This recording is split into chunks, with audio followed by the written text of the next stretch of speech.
Hello guys, welcome back. If you're new here, my name is Pablo. I'm a videographer and a personal trainer.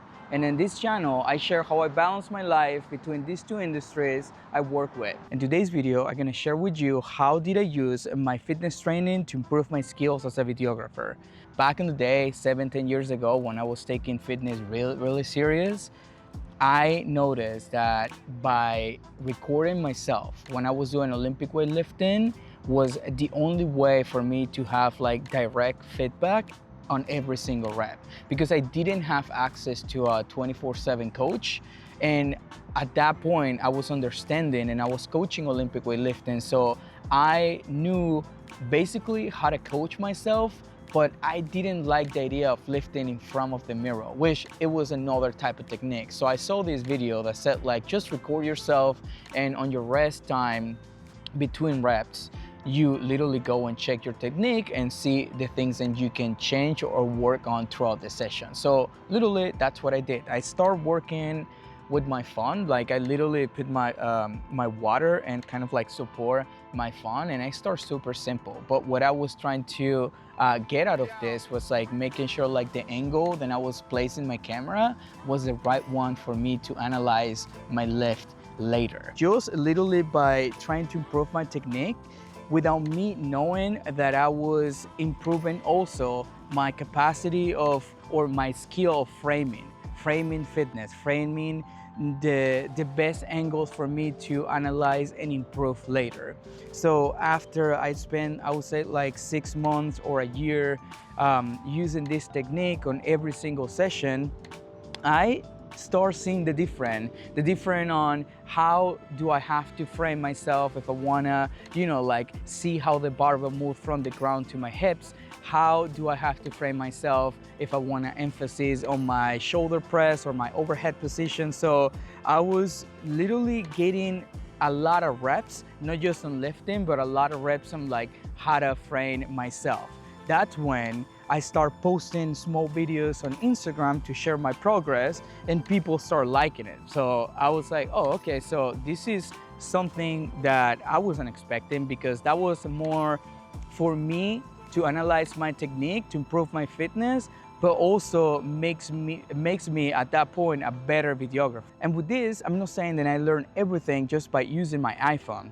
Like I didn't have to take care of the shutter speed. I didn't have to worry about the white balance or the ISO or the aperture of my camera. Like nothing was that complicated. That was later on when I actually decided to go full-time on videographer, then I have to master those different skills. But when I decided to do that, I was already in a good track, because I understand, at least on the fitness industry, how to frame fitness really well. So if you're currently on your training and if you go into the gym every single day and you enjoy making videos, first, subscribe, because this channel is about it. But second, use it as an advantage to get reps using your camera. You don't have a professional camera, it doesn't matter. Use your iPhone. That's literally what I use for the first, 5 years. I was using just my iPhone. And with that was enough for me to understand framing, and that was literally the foundation of everything. So I hope that helped.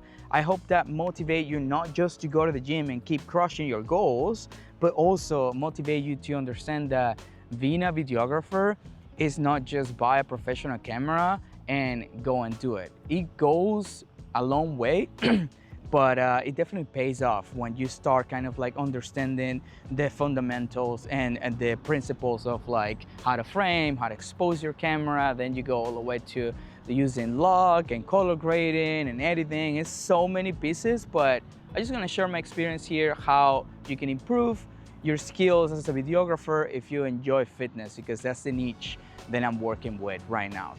Can you see me? Can you hear me? I'm on my car right now, as you can see, and I am on my way to the gym. Let's get some workout in. Even though I was feeling a little like slow, to be honest, like I didn't want to work out today, but working out is such an important part of my life, and that's what I do whenever I feel low, because even when it is hard to get into the gym, I know that by the end of my session, I'll be feeling way, way better. What's going on, guys? All right, here's with Justin. Justin what? Justin Hawk. Justin Hawk. We are here at Collective and we're about to hit bodybuilding. That'll be part A, and then I'm gonna walk this guy through some paces, some CrossFit, CrossFit style. I'm gonna say CrossFit, not high rock. So it's gonna be a little bit more intense. I don't know what you got planned for part A. That's gonna be apparently back day, bodybuilding bullshit. Oh yeah. We'll see. Back day. So Best day. Explain what exactly you're doing for back day. What is gonna be like the setup? So we're gonna go into basically lat pull down with then into rows, and then we're gonna go from lat pull down into another form of lat pullover with biceps, and then we'll go from there. So how long have you been doing like bodybuilding? About 7 years now. 7 years is a lot of time of bodybuilding, so we'll see what this guy has for me. Because I promise it's gonna end up on the floor by the end of the CrossFit workout. So I'm expecting a good pump for this session. Oh yeah, it's gonna be a lot of pulling, a lot of rowing. We're gonna get after it. All right, let's get right into it.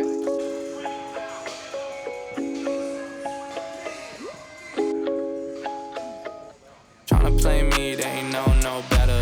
Herb on me, you can call me Chris Webber. Brand new whip with the brand new leather. And now I made plays, so they all look jealous. Oh my God, now they all look jealous. Brand new drip, hope they all got umbrellas. Y'all don't fit in, call them all Cinderellas. And I heard your last shit, dog, you can do better.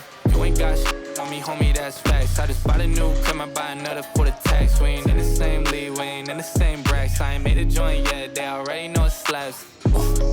Now I need the dollars. Got a new girl and she look like Madonna. Found a new flow and it's hot like the sauna. Buying these stocks, I don't care about designer.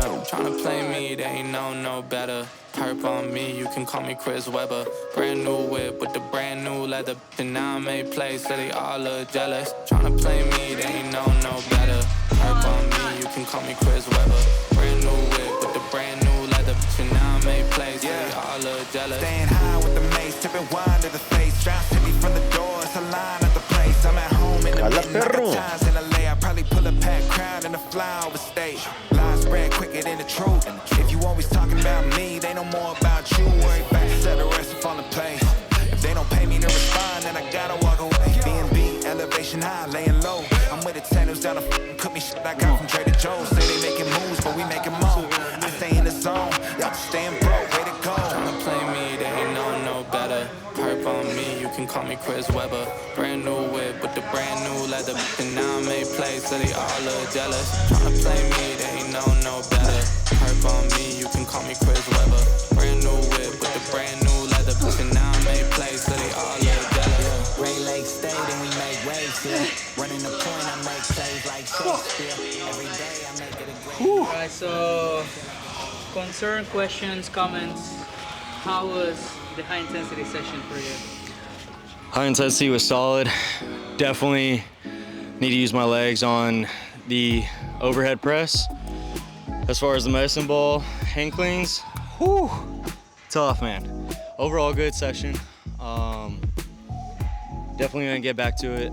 Definitely got some work to do, but it's gonna be good. So you've never done stuff like that? It's been mostly like bodybuilding your whole life? Yeah, it's been pretty much sports, powerlifting, and then bodybuilding. But when it comes to that kind of movement, no, that was one of the first times. Going into it, definitely lost a lot of the energy from the bodybuilding session, but overall cardio, phenomenal workout. Would probably start with the high intensity stuff first, so then you can follow into the bodybuilding aspect later, and then really feel the muscle contraction. Justin Timberlane, thank you for your time, and I'll see you next week. Hey, appreciate it, brother. Dude, thank you. So one of the topics and I wanted to talk about on this video was how do I manage my life between these two industries and I work with, videography and also personal training.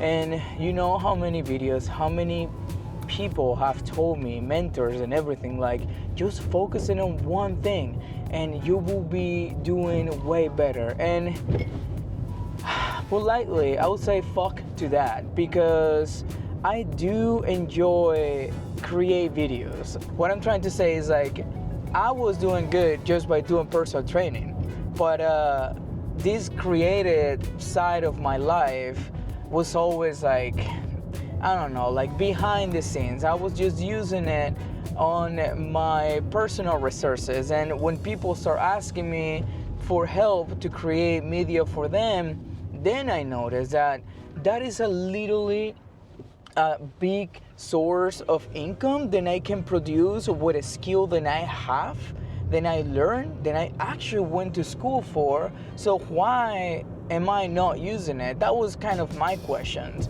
And honestly, coming from the fitness industry, coming from the place where I was, creating my business from scratch, like running my small studio in Brooklyn, like doing my own online platform, like creating kind of like the systems to being able to get a new clients, to promote my business, creating my website, like literally knowing what is kind of like the difficult part of creating a business is like all these systems, all these things, and you don't learn when you become a trainer. So when I learn all that stuff, literally it transferred over to the creation of my business as a videographer. Why? Because at the end of the day, it kind of work the same. You need to know the skills, right? Which is like how to operate the camera, how to do the exposure, how to do the editing and all that stuff. But it doesn't really matter how much you know, how good you are, if you don't have systems in place, like how to create an invoice, how to book a client, how to send quotes and all that stuff. So all that stuff was kind of similar, of course, with a different platform that what I used to do with personal training, or what I'm still doing with personal training. So the whole point with this is like, if you have a different passion that what you're currently doing and you feel like it's gonna be a waste of time to try to pursue something new, I would say no. I would say go for. I would say try to figure out the way where, the time that you invest in this new passion and this hobby that you have, that you feel you can help others, can produce you money, so you won't feel like you actually losing time and you not producing money. So that was it for today's video, guys. I hope this helped, because I was in a point where I didn't know what was the right thing to do. And honestly, now I'm not saying like I'm the most skilled videographer in Austin, Texas, but like literally the first step is believe that you know 1% better than the person that you're gonna help. And that is literally enough to start. Like you don't have to create like a movie to be able to charge like for your work. Start exactly where you at, improve 1% better every day, and as you go day by day, you're gonna notice that you become literally that person that you think you wouldn't be able to. So I hope that helped, guys. Let's get back into the gym, and I'll see you guys in the next one.